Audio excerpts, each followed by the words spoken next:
ගුත්තිල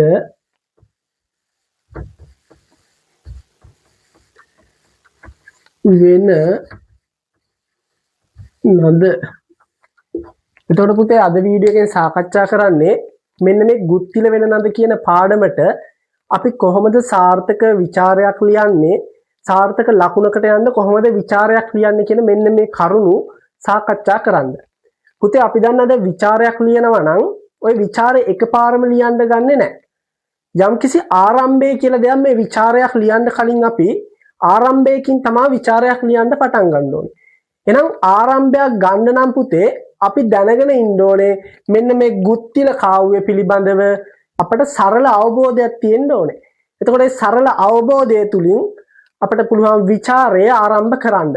එහෙනම් පුතේ අපි ගුත්තිල කාව්‍ය පිළිබඳව සාකච්ඡා කරද්දී අපට යන්න පුළුවන් මොකද්ද?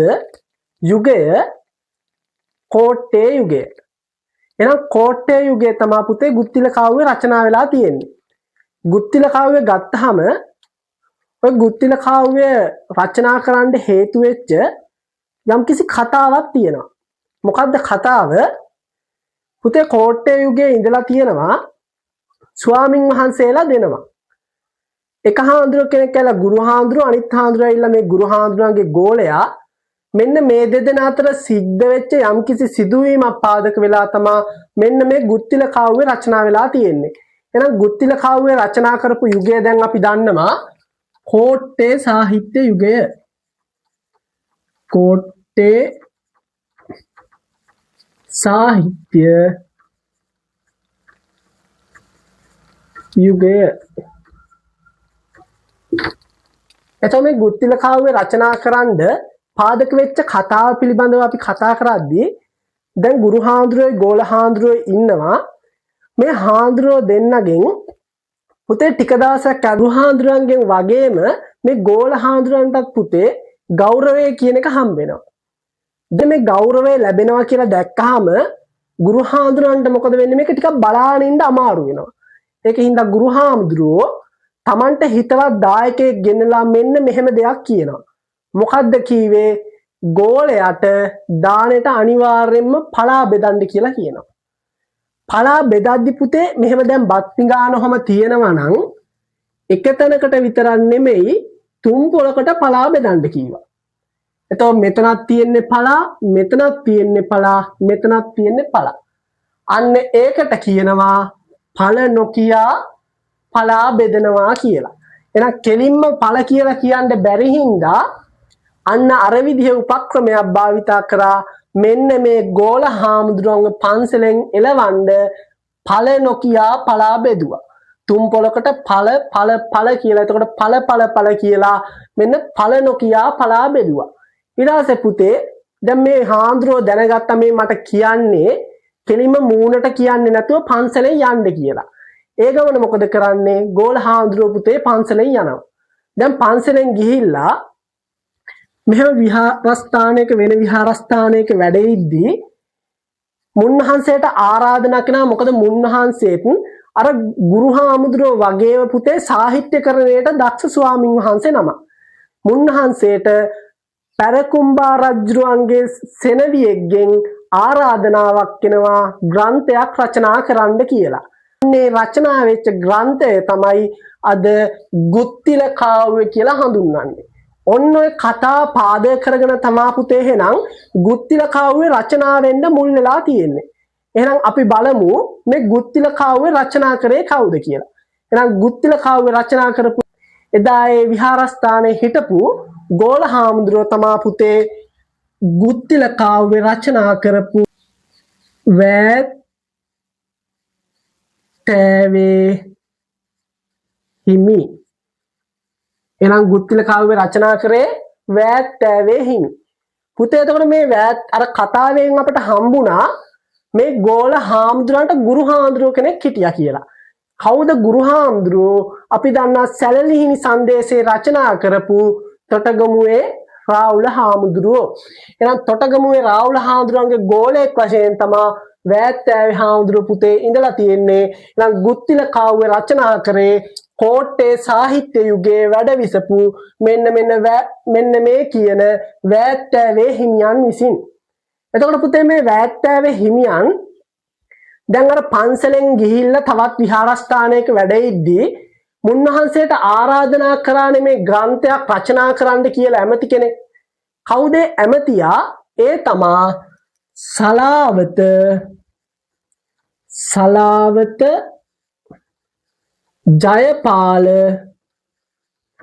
ජයපාල නම් සෙනවියා.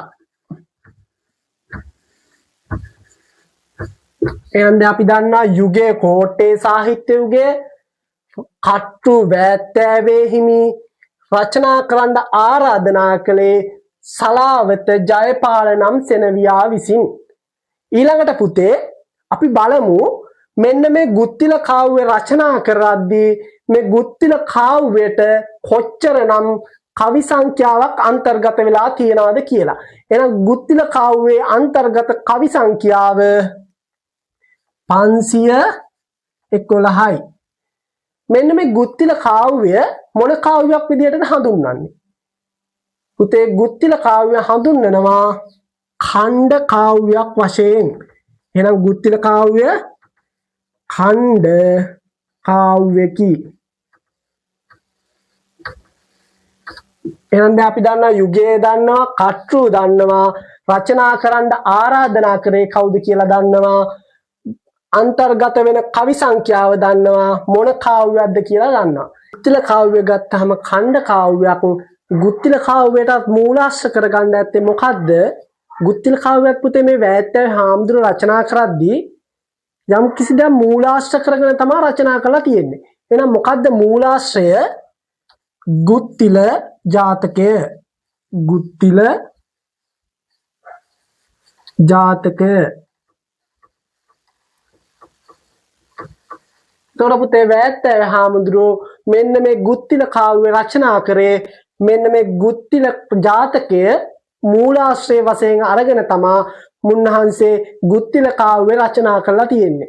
පුතේ તો දැන් අපි දන්නවා ගුත්තිල කාව්‍ය රචනා කරන්න පාදක වුණේ අර ගුරු හාමුදුරුවෝ ගෝල හාමුදුරුවෝ පන්සලෙන් යවපු කතාව පදනම් කරගෙන. එතකොට පුතේ මේ වෑත්තෑවේ හාමුදුරුවන්ට මේ ගුත්තිල කාව්‍ය රචනා කළා දෙන්න ඕනේ උනේ පණිවිඩය උනේ මොකද්ද? තමනුත් මේ ගුත්තිල කාව්‍යයේ ඉන්න මූසිල වගේ අක්කුතක්ඥයෙක් නොවේයි කියලා අන්න අර තොටගමුවේ රාහුල හාමුදුරන්ට ප්‍රකාශ කරන්න ඕන හින්දා තමා පුතේ මෙන්න මේ ගුත්තිල කාව්‍ය සලාවත ජයපාල කියන ඇමතිතුමාගේ ආරාධනාවෙන් එහෙනම් වෑත්තෑවේ හාමුදුරුවෝ රචනා කරේ.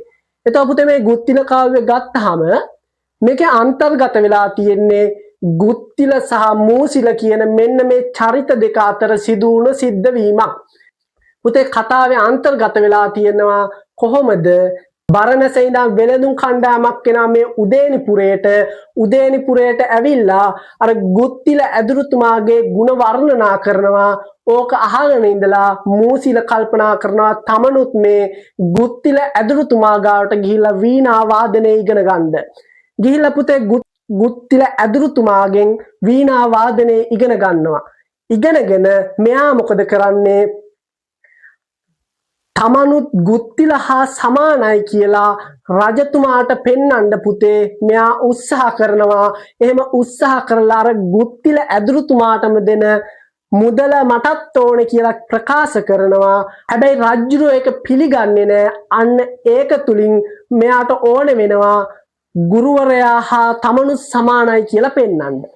එහෙම පෙන්වන්න හදද්දි පුතේ මේක සක්‍රදෙයියන්ට දැනිලා සක්‍රදෙයියෝ මේකට මැදිහත් වෙලා අර ගෝලයා පරාජයට පත් කරලා ගුරුවරයා ජයග්‍රහණය කරන සිදුවීමක් පිළිබඳව තමා පුතේ මෙන්න මේ ගුත්තිල කාව්‍යයේ කවි 511න් ඉදිරිපත් වෙලා තියෙන්නේ.